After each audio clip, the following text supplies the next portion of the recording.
Here's a rewritten and rephrased version of the news article with improved clarity, flow, and professional tone, while keeping the essence intact. Christine Romans. Thanks, Christine.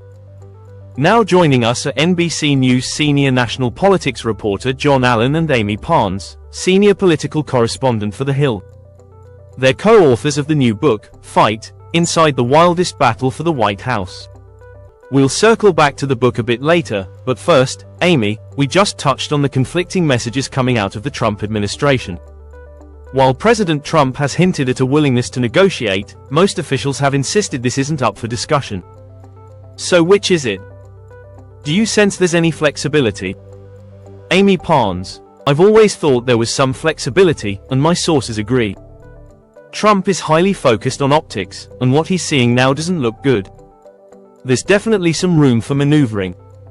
As Republican lawmakers return home for Easter recess and hear from constituents upset about rising costs, the pressure will only increase. Remember, Trump campaigned heavily on the economy, and if economic conditions deteriorate, it won't help his case. Host. That makes sense. But John, there's a new Wall Street Journal poll showing Americans were already losing confidence in Trump's economic agenda even before the tariffs. Meanwhile, The Washington Post cites a White House official saying Trump doesn't care about the backlash. Could enough negative coverage push him to reconsider, or will he double down? John Allen, it's definitely possible. The real question is, how much economic pain are Americans willing to endure for Trump's vision of using tariffs to reshape the economy? In the short term, we're looking at rising prices and a downturn in the markets, as we've seen with the drop in the Dow. That means people have less money to spend and everything costs more, a perfect recipe for stagflation if this continues. If public sentiment turns sharply against Trump, I wouldn't rule out a change in his approach. Host. And fewer purchases could include big-ticket items like Tesla trucks. John, we just saw Vaughn's report about the spat between Elon Musk and Trump's trade advisor, eterNavarro. Is Musk speaking more as a businessman than a government official? Could this hurt his standing with Trump? John Allen, absolutely, he's speaking as a business leader, not a representative of the administration. What's remarkable is that Musk is technically part of the administration. This creates, at the very least, the perception of a conflict of interest, with Musk contradicting Trump's economic policies that directly impact his own companies. Whether Musk gets pulled back in line or chooses to step away from his advisory role to focus on his businesses remains to be seen.